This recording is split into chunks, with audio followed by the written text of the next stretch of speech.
ഒരിക്കൽ ഒരു ധനികൻ ഒരുപാട് സ്വത്ത് സമ്പാദിച്ചിട്ടും അതിലൊക്കെ തൃപ്തി പോരാതെ വീണ്ടും വീണ്ടും സമ്പാദിച്ചുകൊണ്ടിരുന്ന ഒരു ധനികൻ ഒരു യോഗിയെ കണ്ടു. അപ്പോൾ യോഗി ചോദിച്ചു, താങ്കൾ വലിയ സമ്പന്നനായിട്ടും സന്തോഷമൊന്നുമില്ലല്ലോ.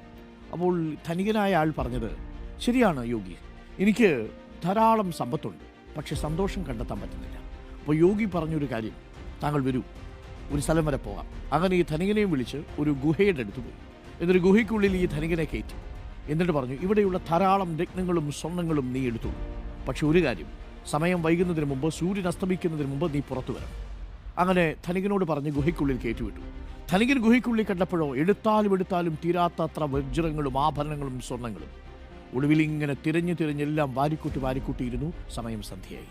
അപ്പോൾ യോഗി പുറത്തുനിന്ന് വാതിലടച്ചിട്ട് പറഞ്ഞു, നിന്റെ യഥാർത്ഥത്തിലുള്ള സമ്പത്ത് നിനക്ക് തിരിച്ചറിയാൻ കഴിയാതെ പോയി. എന്തായിരുന്നു ആ സമ്പത്ത്? നിന്റെ കയ്യിലുണ്ടായിരുന്ന സമയമായിരുന്നു. ആ സമയം തിരിച്ചറിയാതെ പണത്തിനു വേണ്ടിയുള്ള ആർത്തി പിടിച്ചുള്ള ഓട്ടത്തിൽ നിനക്ക് നഷ്ടപ്പെട്ടത് നിന്റെ സന്തോഷമാണ്. പണം വാരിക്കൂട്ടാനുള്ള ഓട്ടത്തിനിടയിൽ അടുത്ത് നിൽക്കുന്നവരെ കാണാതെ പോകരുത്. നിങ്ങളുടെ സമയം വളരെ വിലപ്പെട്ടതാണെന്ന്